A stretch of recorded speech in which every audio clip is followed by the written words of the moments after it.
Fala pessoal, olha só, se você quer se preparar bem para o concurso de enfermeiro da Marinha, o CSM, você precisa ter materiais de qualidade para estudar. Então, a gente tirou algumas aulas do nosso preparatório, a gente está colocando elas de graça aqui no YouTube para você assistir. Lembrando que essa é uma das várias outras aulas que existem dentro do nosso curso. E se você quiser que mais vídeos assim sejam disponibilizados de graça aqui no YouTube, é muito importante que você clique aqui no botãozinho aqui embaixo de curtir, porque assim a gente vai entender que você está gostando e nos motiva a produzir mais conteúdos como esse. Saca só, depois dá uma olhada aqui embaixo na descrição, que a gente tem um link para você baixar uns materiais de estudos como provas anteriores, um cronograma que vai ajudar muito na sua preparação para esse concurso. Então aguarda a vinheta que a aula já está começando.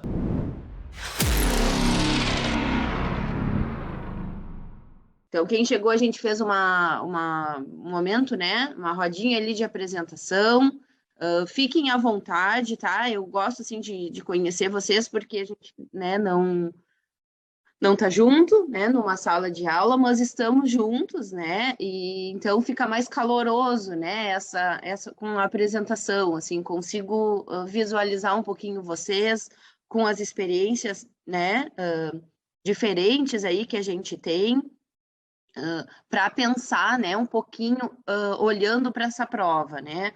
Semana passada eu falei um pouquinho para o pessoal, né? Então, o que que eu faço sempre quando eu vou trabalhar com um concurso, né? Eu pego o material da banca daquele concurso, né? A Marinha, ela tem ali sua banca específica, né?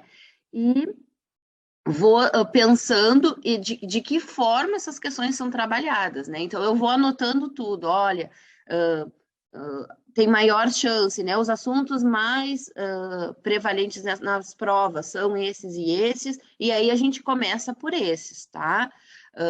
Tava falando para o pessoal, né, que, por exemplo, né, vacinas, né, imunobiológicos ou questões sobre o Programa Nacional de Imunização é bem presente nas provas, né, em todas as provas tem questões de vacinas, né, então não teve uma que não tivesse alguma, e geralmente é mais de uma, são duas ou são três questões, né, então eu sempre vou montar, assim, a nossa apresentaçãozinha, olhando para isso, né, então, porque imunobiológico mesmo a gente tem uma gama extensa, né, de conteúdos, é um assunto bem grande, mas a gente vai olhar pensando no que, né, no que vem sendo cobrado nessas provas, para a gente direcionar, porque não, vocês sabem, vocês que já estão estudando há mais de um concurso, a gente não consegue abraçar o nosso universo de conteúdos, né? Então a gente tem que direcionar para aquilo que a banca tem a tendência de cobrar,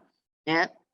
Se vocês têm as provas aí com vocês em mãos ou têm os arquivos, dá para perceber essa tendência, né, de cobrança. Ela não é uma prova, por exemplo, que tenha uma questão extensa de, né, tem às vezes aqueles cabeçalhos gigantescos de coisas, então são questões mais curtas, né? São questões bem inteligentes, bem acessíveis, né? E geralmente na mesma direção, assim, né, de raciocínio. Então, vacina, a gente estava falando antes, vacina a gente não pode perder, né? A gente tem que garantir, porque são questões boas, tá? Para a gente trabalhar. Qualquer problema, tá, pessoal? Se meu áudio ficar ruim, ou qualquer problema que a gente tenha, vocês, tá? Podem interromper, fiquem à vontade. Se tiverem alguma dúvida, o que eu não souber responder, depois eu busco e trago para vocês, tá? Vou começar a nossa apresentação, tá? Então, o Programa Nacional, né, de Imunização, ele tem, né, a última cartilha, eu vou encaminhar depois para vocês, né, que é o material que eu utilizo sempre como referência, então, o último material, que é o material ali, o caderno de 2021, que está lá nas referências, né, do Programa Nacional, ele, né, traz uma série de questões, né, para como, né, de que forma a gente vai consolidar a estratégia de vacinação nacional, tá?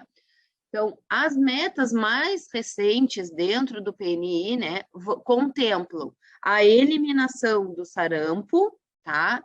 E do tétano neonatal. E o controle de outras doenças imunopreveníveis, tá? Além disso, né, ele vai traçar ali como meta a manutenção da erradicação, perdão, da poliomielite, tá? Então, o PNI, ele vai ter esses 3 fundamentos diferentes, né? Algumas doenças para eliminar, né, com o objetivo de eliminação, algumas doenças com o objetivo de controle, né, e outras com o objetivo de erradicação, né?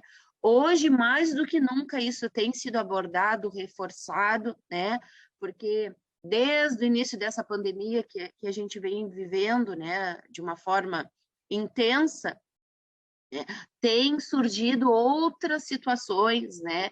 E agora a gente tem o retorno, né, dos surtos de sarampo, a gente tem a hepatite, aí tem a colega que trabalha, né, com hepatite HIV, então a gente tem a hepatite de causa desconhecida, que está sendo explorado, a gente tem, né, essa situação aí da varíola do macaco, então o quanto é importante, e a gente tem até mesmo, né, a questão, né, de estar novamente com aumento da incidência do Covid, né, a nível nacional aí, e com uma baixa cobertura vacinal, né, o que faz com que esse vírus, ele, né, vá encontrando maneiras, né, de realizar sua mutação e a gente não avança nesse sentido, né, de controle da doença, tá?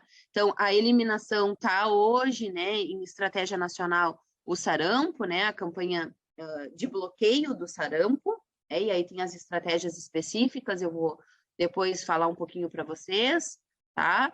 O controle dessas outras doenças, então, né, como a difteria, coqueluche, o tétano acidental, hepatite B hoje tem se falado bastante, né, em ampliação de cobertura, tanto hepatite B quanto hepatite A, né, em virtude dessa onda aí dessa hepatite misteriosa, meningite, febre amarela, né, para vocês aí, né, para a região de vocês, a febre amarela, ela tem um contexto, né, mais regional. Aqui, para nós no Rio Grande do Sul, as arboviroses, elas eram mais distantes, né, hoje a gente está vivendo, né, essa questão mais próxima, assim, né, de febre amarela e de dengue, né, que nós não vivenciamos, né, em outros momentos, e a manutenção da erradicação da poliomielite, né? O Brasil ele já tem o certificado ali de erradicação, tem todo um acordo internacional para manutenção da erradicação da polio, né? E então isso é importante a gente olhar, tá? Encontrei numa prova, ó, de 2016 exatamente isso, tá? Ó, o Programa Nacional de Imunização tem como objetivo contribuir à manutenção da erradicação, né? E aí trouxe as doenças, né? Então, uma questão bem curtinha, né? Bem típica da Marinha, que eles têm questões, né? Bem pontuais, assim, né? Bem pai e bola, tá? Como eu costumo dizer. Bem direto, todas as opções, né? Ali, das alternativas, elas são de doenças imunopreveníveis, mas ele queria saber, né, qual doença o objetivo, né, é a erradicação. Então, por isso, né, que é importante a gente olhar. Isso está bem no inicinho lá da cartilha do Programa Nacional de Imunização, tá? E depois a gente vai se dando por conta, né? Agora, faz umas 2 semanas, teve aqui em Pelotas o concurso para enfermeiro da Universidade Federal. E teve uma questão que depois eu até quero trazer para vocês olharem, assim, uma prova diferente, que é uma prova com questões extensas, mas trazia sobre imunobiológicos, né? E tinha uma questão ali que matou o pessoal, que dizia que os imunobiológicos, eles podem ser administrados, né? Por via intradérmica, subcutânea, intramuscular e endovenosa. E o pessoal eliminou a endovenosa, porque não lembrou que dentro dos imunobiológicos nós temos os soros, né? E os soros, eles são de administração, podem ser, né, de administração endovenosa. E estava ali, aí depois o pessoal foi no material, tá ali direto, né? Porque a gente encontra tal qual, né? Porque na grande maioria das vezes é um copia e cola, né, do material na íntegra, né, para dentro da questão. Então, a nossa resposta ali, né, vai ser a letra A. Então, a doença que visa, né, que tem o objetivo a erradicação, é a poliomielite. Tá? Uma questão boa, né? Inteligente também, porque trouxe todos. Se a gente não olha isso, a gente acaba que se atrapalha. Meu Deus, vou ter que escolher uma, né? Porque todas são imunopreveníveis. Mas que foi bem curtinha, bem elaboradinha. Então, as funções, né, do PNI, né? O PNI adquire, ele vai distribuir, normatizar o uso dos imunobiológicos especiais. Então, além dos imunos de calendário, né, o PNI, ele vai realizar, né, tanto a aquisição quanto a distribuição e normatização para a solicitação, né, dos imunobiológicos especiais, tá? Que são, né, indicados para situações e grupos populacionais específicos, né, através do CRI, né, que são os Centros de Referência para Imunobiológicos Especiais. Não encontrei, tá, pessoal, nas provas, nada de imuno especial, tá? O que ele cobra são os imunos de calendário mesmo, tá? Nas provas que nós temos. Então, é de responsabilidade da coordenação, né? A implantação do sistema de informação e a consolidação dos dados de cobertura vacinal em todo o país. A gente ainda tem um sistema de informação, né, no sentido de vacinas, que ele ainda é falho, né? Então, não cruza, né, totalmente os dados. Então, às vezes, a gente identifica baixa cobertura, mas porque não teve, né, ou a inserção desse dado, ou, né, o sistema ele não filtrou da forma adequada, né, mas quem, né, eu trabalho dentro de uma vigilância epidemiológica, né, então lá na vigilância epidemiológica a gente tem um núcleo de imunização, né, e esse núcleo, ele, né, trabalha todo o tempo observando, né, além de distribuir para salas de vacinas, né, receber os imunos, fazer a distribuição, olhando, né, as coberturas vacinais para pensar estratégias de melhoria dessas coberturas. Base imunológica para vacinação é importante, né? Vi em algumas provas, assim, pontualmente também, mas veio, né, base imunológica, tá? Então, a proteção adquirida de modo ativo, né, é aquela obtida pela estimulação da resposta imunológica com a produção dos anticorpos específicos, né? Então, quando a gente tem uma infecção natural, seja com sintomas ou sem, né, cursando com sintomas ou sem sintomas, a gente vai ter uma imunidade ativa, natural, né, que pode ser duradoura, né? Hoje o Covid já nos mostra que o contato, né, com o vírus, ele não conferiu, né, imunidade duradoura, natural duradoura, né? Porque a gente tem as situações ali de reinfecção quando tem uma infecção nova após 90 dias. Mas, geralmente, a gente tem essa resposta natural e duradoura porque quando a gente tem essa infecção natural, a gente estimula as nossas células de memória, tá? Então, doenças em que a gente estimula, né, e confere essa resposta duradoura. Tem o exemplo do sarampo, da rubéola, da varicela, tá? Então, o indivíduo, ele fica protegido, não tendo mais o risco de adquirir a doença novamente. A imunidade ativa, então, ela vai ser adquirida de modo artificial, tá? Quando ela é obtida pela administração das vacinas, né? Que vão estimular uma resposta imunológica para a produção, né, de anticorpos específicos. Passivamente, né, a gente tem, né, a gente tem uma imunidade passiva, então, ali adquirida de forma natural, com a passagem dos anticorpos por via placentária, por intermédio da amamentação, né, pelo colostro e pelo leite materno, E a gente vai ter, né, uma imunidade passiva artificial quando a gente tem administração parenteral de soro heterólogo, tá? E homólogo, ou de imunoglobulinas de origem humana, tá?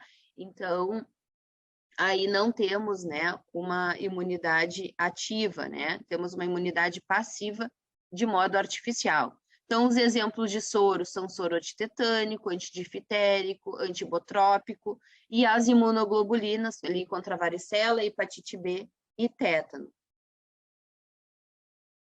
A imunidade, né, passiva, ela é imediata, no entanto, ela vai ser transitória, tá? O soro heterólogo, ele é uma solução concentrada e purificada de anticorpos, tá? Preparada em equídeos imunizados, então lá, né, nos cavalos, e deve ser conservado em geladeira, né, na mesma temperatura que a gente tem de referência para a conservação das vacinas, tá? Entre 2 e 8 graus. Sempre, né, tem lá dentro do Programa Nacional de Imunização, e às vezes acontece muito isso, né? Mas na prática a gente não faz, né?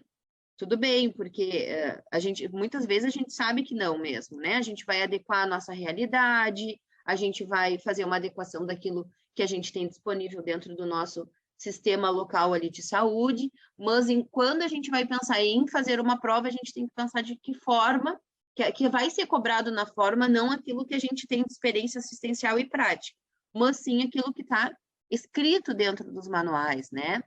Aqui é um grande exemplo disso, né? Lá dentro do PNI diz que a gente deve dar preferência ao uso do soro homólogo, que são as imunoglobulinas. Então, a imunoglobulina, ela é uma solução de origem humana. O soro heterólogo, ele é de origem animal, né? Então, ele é originado lá dos cavalos, né? Do soro dos equídeos.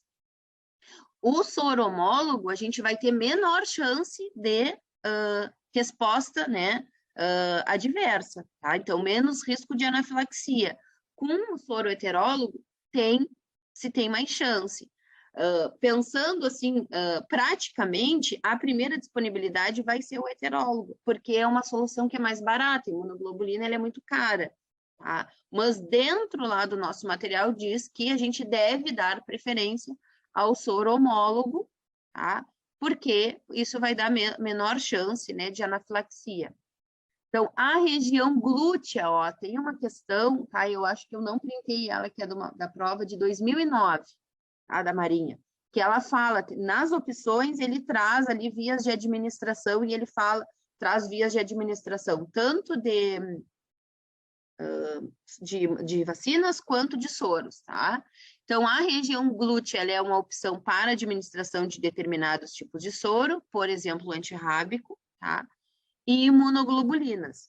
Então, geralmente, se a gente for olhar isso num grande contexto, vacinas a gente não vai fazer em região glútea, né? Nem endovenosa, mas os soros a gente vai utilizar esse grupo muscular, né? E essa via. Eu trouxe uma questão para vocês enxergarem isso, tá? Ela não é de uma prova da Marinha, tá? Mas é uma questão pequenininha, de uma prova da banca Legale, né? Que aqui no Rio Grande do Sul é bem utilizada essa banca, tá? E ela traz isso, ó. Então, e é uma prova que ela não tem uma característica, não tem um grau de dificuldade, mas trouxe essa questão aí que incomodou bastante, tá? Quando veio. Então, ó, antes da indicação do soro heterólogo, é fundamental a anamnese e um questionamento rigoroso dos antecedentes do paciente, verificando se o mesmo mantém contato frequente com pessoas, já fez uso de imunoglobulinas de origem bovina, lava frequentemente as mãos, já fez uso de imunoglobulinas de origem aviária e mantém contato frequente com animais, principalmente equinos. Então, vou dar um tempinho para vocês olharem ela, ó, que é uma questão, né, que vocês vão concordar comigo, que se a gente não sabe, né, a linha ali, né, de produção desse soro heterólogo, tu não resolve, né, tu chuta. né? Então, imunoglobulina, a gente viu ali antes que ela é de origem humana, né? Então, a gente já descartaria ali a origem bovina e a origem aviária.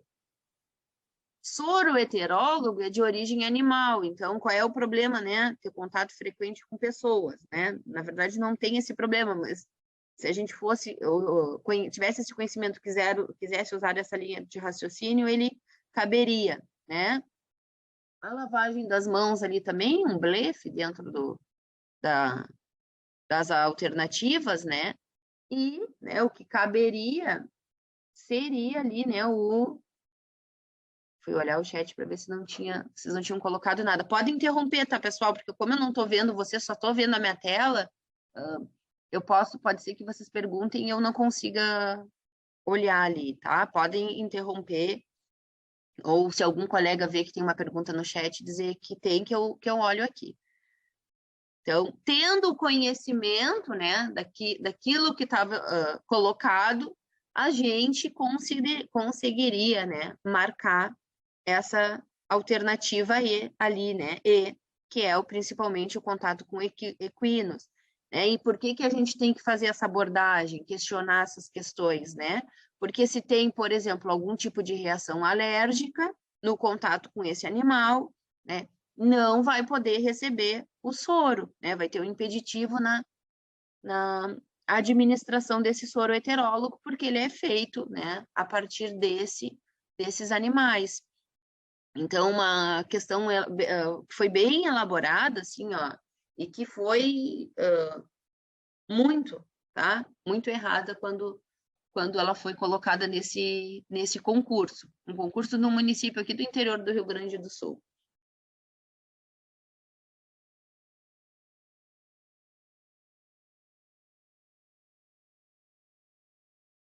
Para que eu passei demais.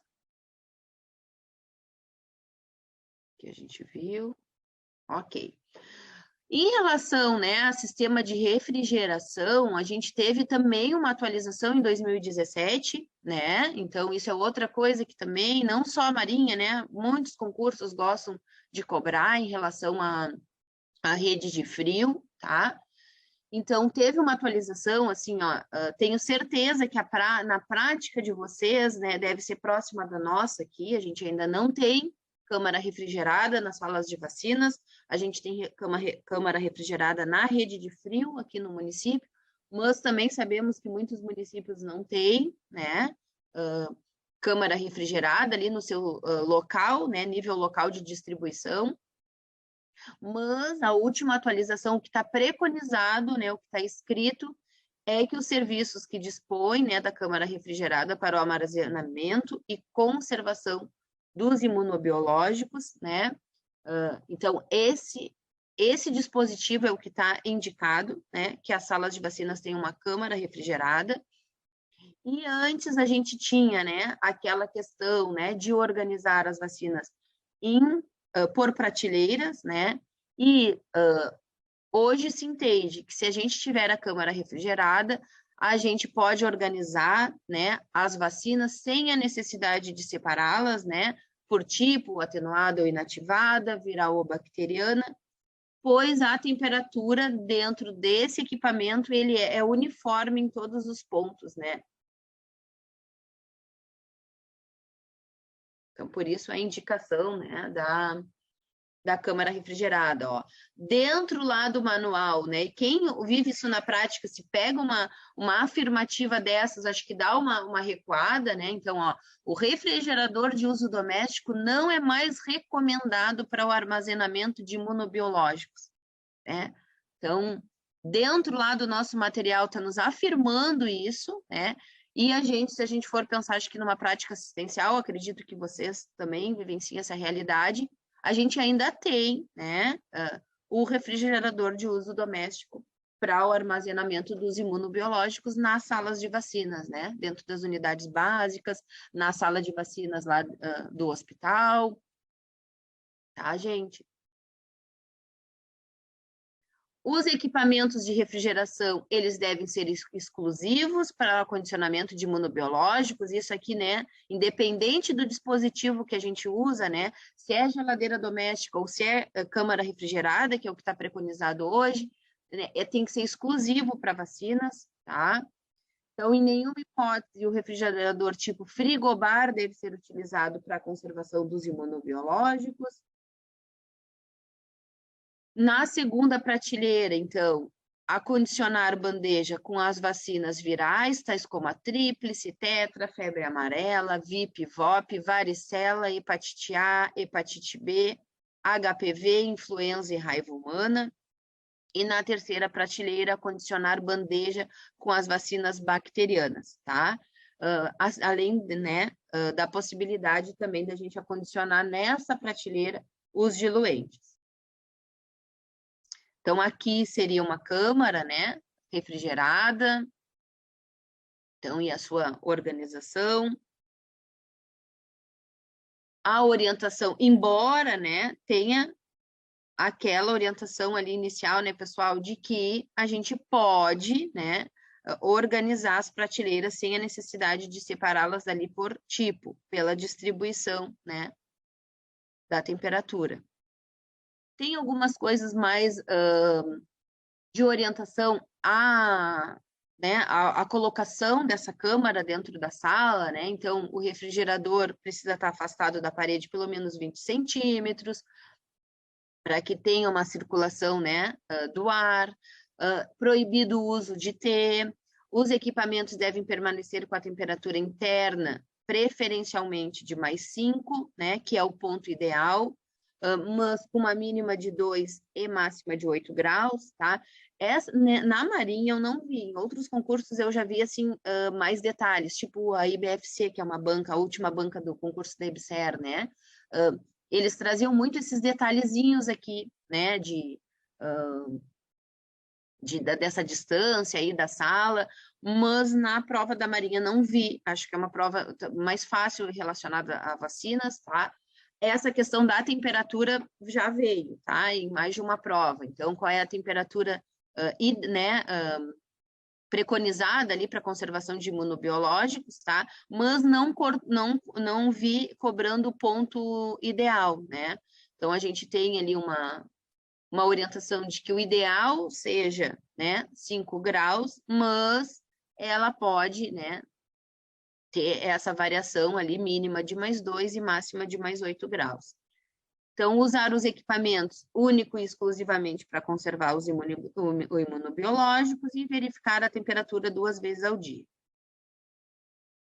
Então, aqui a atualização, né, vai ali para a segunda e terceira prateleira, né, que anteriormente a gente tinha a orientação de primeira e segunda.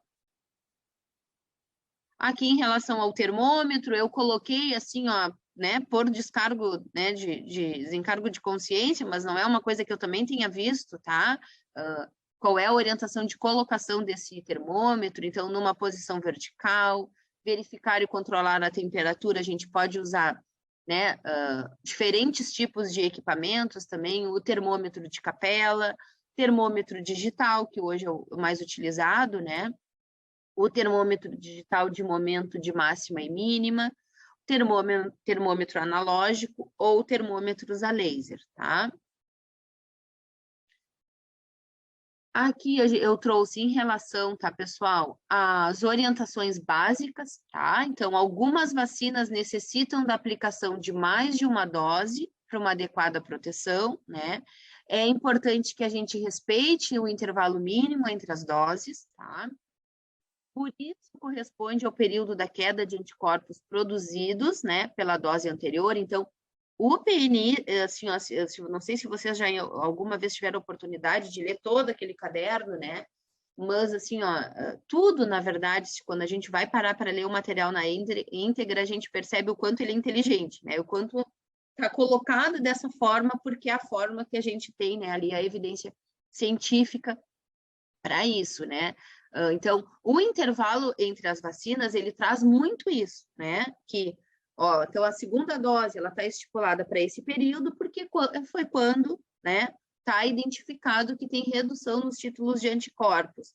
Tem uma situação que, quando eu li o material, achei bem interessante e que às vezes a gente não se questiona, né?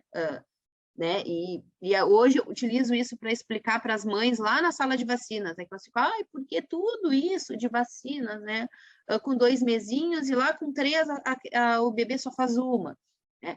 Porque aquelas vacinas que entram aos 2 meses é quando a gente tem ali a expectativa de diminuição de anticorpos, né? Que foram recebidos lá por via transplacentária ou por via, né, da amamentação, tá?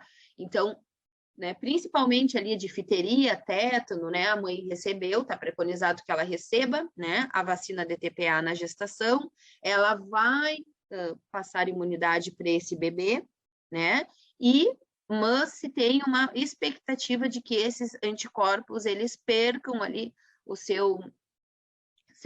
a sua capacidade, tá? Em torno de 2 meses de vida. Outra situação que é interessante, né? Que vem ali a relação do sarampo, né? A dose 0 do sarampo, né? A vacina tríplice viral, ela está indicada aos 12 meses, mas quando a gente tem surto de sarampo, a gente tem uma indicação de que ela seja feita com 6 meses, né? Que é a chamada dose 0. Essa vacina, ela foi colocada aos 6 meses, porque também, né, tem ali uma evidência de que se tem, o bebezinho, ele perde os títulos dos anticorpos maternos entre 6 e 9 meses. Então, se coloca, né, a dose 0 em campanha a partir dos 6 meses. Então, tem várias coisas. Hoje, a febre amarela, ela tem um reforço, né? Depois eu vou falar dela. Então, também é por essa evidência de redução de títulos de anticorpos. Então, cada coisinha que está colocada ali, né, hoje a gente falando especificamente das vacinas, está colocado com uma justificativa, né? Então, tem um bom embasamento para ser dessa forma, tá? Então, nas situações, vou seguindo aqui, né, nas situações em que o antígeno ele não estimula as células de memória, né, que é o antígeno T independente, os anticorpos, né, a persistência desses anticorpos, ela é limitada. A vacina polissacarídica meningocócica A e C não estimula as células de memória, tá? Por isso, a duração da resposta imunológica é limitada a apenas 3 e 5 anos, né? Em torno disso. As primeiras vacinas contra o Haemophilus influenza, né? B, a IB, e a vacina pneumocócica também não estimulam as células de memória, tá? Então, as vacinas que são polissacarídicas, elas dão uma boa proteção, mas, né, no entanto, vão ter uma limitação ali, uma duração limitada. As vacinas virais e bacterianas, né, atenuadas ou inativadas, são eficazes e estimulam a produção de células de memória, né, os antígenos T dependente. As vacinas que estimulam a célula de memória têm uma grande vantagem, né? Porque quando a gente tiver atraso nesse esquema vacinal, não tem necessidade de recomeçar esse esquema, tá? No entanto, é importante salientar que durante o período em que as pessoas não estiverem com o esquema vacinal completo, elas não estarão protegidas, né? Isso é uma frase que a gente tem que usar todos os dias, né? Pensando ali em vacinação do Covid, né, especificamente, né, então, não tem esquema completo, não tá, já reduziu, né, anticorpos, então, tá perdendo proteção, precisa realizar as doses preconizadas. E aí a gente vai ter algumas questões também, né, que estão relacionadas, né, à resposta desse imunobiológico, então, a idade é um dos fatores relacionados, né? Então, no primeiro ano de vida, o sistema imunológico ainda está em desenvolvimento, né?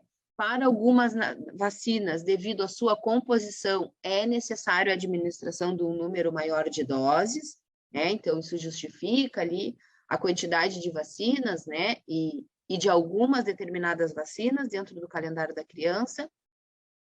É necessário que as crianças sejam vacinadas nos primeiros meses de vida, pois se espera que o primeiro contato seja com antígeno vacinal.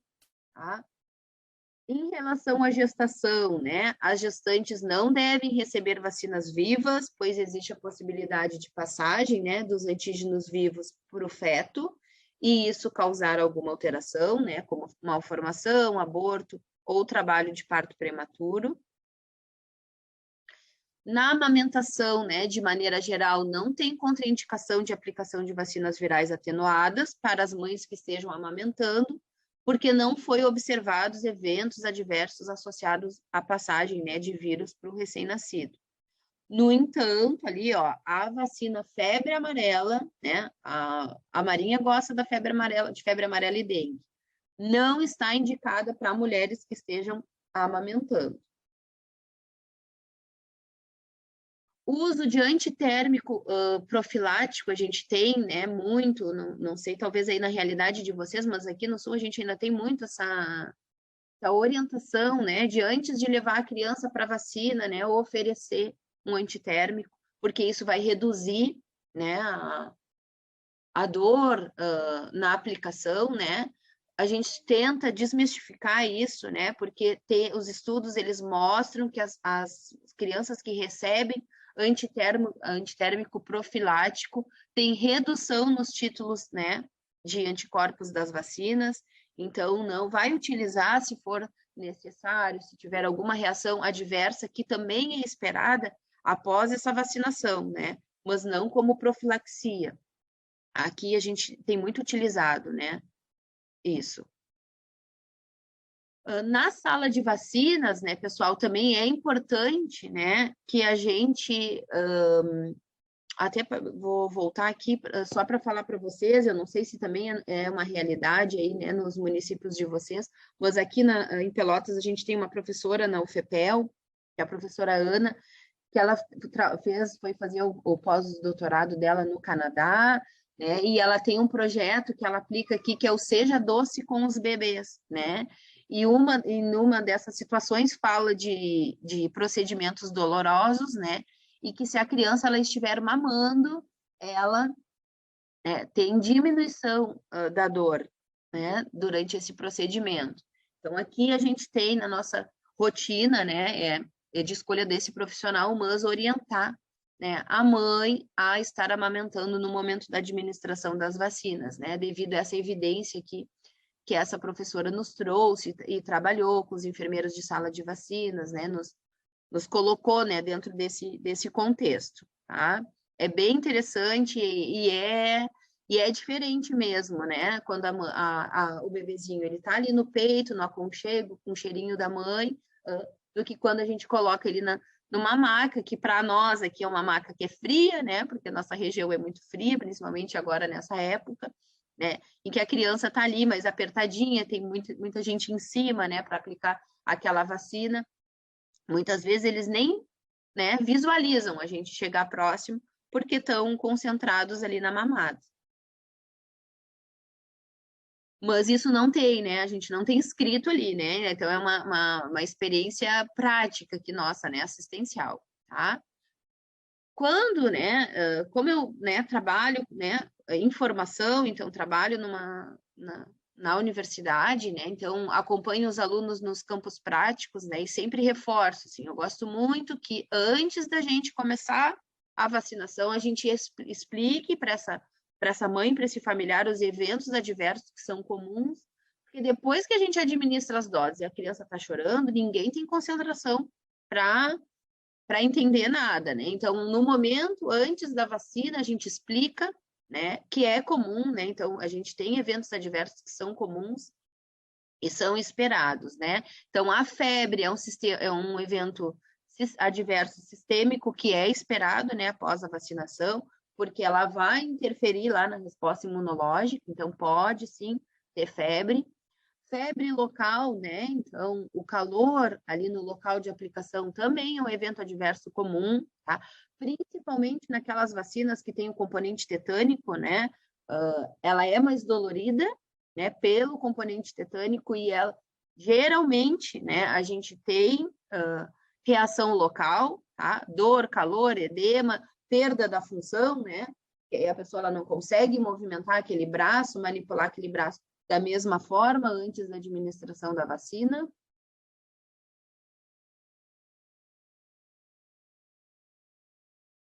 Ó, a Vanessa colocou ali, muitos profissionais caem no comodismo e invertem a ordem, faz, né, e depois orienta. Então, quem tem experiência, né, em sala de vacina sabe que depois que a criança está chorando, não, a mãe não adianta dizer, mãezinha, vou te explicar, porque não vai ser aproveitado aquela orientação, né? E hoje, né, se criou muito essa questão, assim, se fala muito em evento adverso, como fiz a vacina do Covid, foi um horror, né? Mas evento adverso, a vacinação, isso é sempre, né? E qualquer evento ali, depois da vacina, ele é considerado, deve ser relacionado à mesma, né? Claro que se precisou observar, né? Dentro do ESUS-VE Notifica, que foi aquele sistema que eu mostrei para vocês, que a gente notifica, né, os casos suspeitos e confirmados de Covid. Quando começou a vacinação, tem uma aba, né, de eventos adversos. Por quê? Porque a gente precisava também observar um evento mais grave, né? Uma vacina que estava sendo colocada ali dentro do nosso calendário. Então, precisou observar. Mas não é uma coisa que é da vacina do Covid. Todas as vacinas são esperados eventos adversos comuns, né? Ou inesperados. E esse inesperado a gente tem que, né, identificar. Muitas vezes não é do componente viral ou bacteriano da vacina, e sim do adjuvante que é utilizado nela. Então, outra coisa em sala de vacinas, né? Eu sempre falo isso para os alunos, a gente vai participar de uma campanha da influenza, campanha da gripe, né?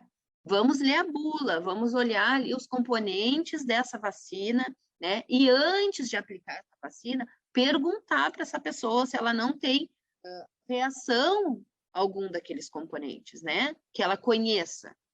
Por quê? Porque a pessoa pode ter ali uma anafilaxia após a vacina, né? E muitas vezes a gente está em campanha, né, em locais de rua, onde a gente não consegue dar uma atenção para isso, então a gente evita. Não é que seja contraindicado, né? E na bula vai dizer que não há contraindicação, eu printei algumas para a gente olhar aqui. Se tem alergia, por exemplo, ao ovo, né? Sempre é bem perguntado. Mas a gente precisa que esse indivíduo ele faça num local de mais suporte, onde tenha ali uma maleta, né, de primeira assistência, primeiros socorros a essa reação, né? Então, vai realizar no espaço, né, de drive, na rua, né? Porque a gente não vai ter suporte para atender esse indivíduo. Então, isso é outra coisa que é importante, né? Então, a reação anafilática, né, ela é menos esperada, mas ela pode acontecer também, né? Então, alguns indivíduos poderão apresentar reação anafilática a alguns componentes dos imunobiológicos, tá? No mecanismo dessa reação vão estar envolvidos ali os mastócitos e a reação ela ocorre nas primeiras 2 horas. Após a aplicação, né, começa a sintomatologia ali de urticária, sibilo, laringoespasmo, edema de lábios. Pode evoluir para uma hipotensão e para o choque anafilático. Geralmente, a reação anafilática ocorre na primeira vez, né, em contato com o referido imunobiológico, tá? E, neste caso, as próximas doses vão estar contraindicadas, né? Apesar de, quando a gente tem um evento adverso, né, tá na lista de notificação, tá? Que a Marinha gosta bastante, né, de cobrar, às vezes, daquele agravo, se ele é de notificação, né, imediata ou semanal, ou se ele é doença, né, agravo de notificação compulsória. Então, evento adverso pós-vacinação, ele é um dos itens da nossa lista ali, dos 52 agravos que estão na lista de notificação compulsória, tá? E precisam ser notificados, e quando a gente tem uma manifestação mais grave, vai ser encaminhado, né, lá para o CRI, e ele vai olhar para aquele evento, né, vai investigar, vai observar se essa pessoa teve outras reações, né, até, na verdade, uma investigação que ela é bem complexa, assim, que a gente tem que olhar para tudo, inclusive o que aquele indivíduo estava comendo nos últimos, né, naqueles momentos ali antes da vacina, para identificar se foi do imunobiológico ou se foi de outra, né, de outra situação. Então, precisa ter uma investigação bem consistente, assim, né, para definir se a pessoa ela não vai mais utilizar o referido imunobiológico depois para as próximas doses. Então, é importante que a gente avalie as condições de saúde desse indivíduo, então, né, pergunte sobre reações alérgicas, se tem histórico de convulsões por febre, as manifestações, então, alérgicas que são comuns, e se está fazendo uso de corticoide, assim, pesado, né, se adia para 3 meses, dependendo da dose, e se o tratamento é recente. Eu faço uso eu fiz uso de corticoide há 6 meses atrás. Não tem problema. A gente tem que olhar o tempo do uso desse corticoide e, né, a dosagem. Né? Então, se há uma dose, está usando, né, uma dose alta de corticoide, faz imunossupressão, então a gente adia, né, essa vacina. Então, todo e qualquer sinal ou sintoma que a pessoa vacinada apresente após a vacinação é um evento adverso, né, pós-vacinação. E aqui tem outras manifestações ali que são comuns, né, menos frequentes, mas também comuns, né, abscesso frio ou abscesso quente, a artralgia foi uma queixa bem grande, né, pós ali AstraZeneca, a Pfizer, né? Então, artralgia, mas é um evento adverso bem esperado, né, para as demais vacinas. A ataxia, cefaleia e vômito, o choque anafilático, convulsão afebril ou febril, dor, rubor e calor, o exantema e febre maior que 39,5. Então, todo evento que surge após a vacinação é inicialmente a ela relacionado, né? O que se denomina associação temporal, e significa dizer que até a gente confirmar a verdadeira causa, o sinal ou sintoma está temporariamente associado à vacinação, né? Então, isso é importante também. Aí vai ser realizada essa investigação epidemiológica e a gente vai conseguir entender, né? Às vezes a gente tem aquela situação, né, que não deveria acontecer, e acontece, de troca, né, ou dose maior que a indicada, ou troca de imuno. Então, também estes vão ser acompanhados para observação de eventos adversos, tá? Então, me despeço, tá, de vocês hoje, né, no meu sábado frio, aí vocês provavelmente sábado de calor, tá? E semana que vem nós damos sequência aos imunobiológicos, né? Pego mais outras questões para a gente olhar, e aí tudo que tiver de imuno nas provas a gente vai fechar. E aí, curtiu? Então não esquece de se inscrever no nosso canal para ser notificado de mais vídeos como esse. Aqui do lado você está vendo um vídeo recomendado que vai te ajudar ainda mais. Então dá uma conferida também, porque eu sei que vai fazer diferença nos seus estudos. Outra coisa, caso você queira saber um pouco mais sobre o nosso preparatório, é só ir nos links da descrição aqui embaixo, que a gente vai te ajudar a conquistar a aprovação e a vestir a famosa farda branca. Te vejo lá!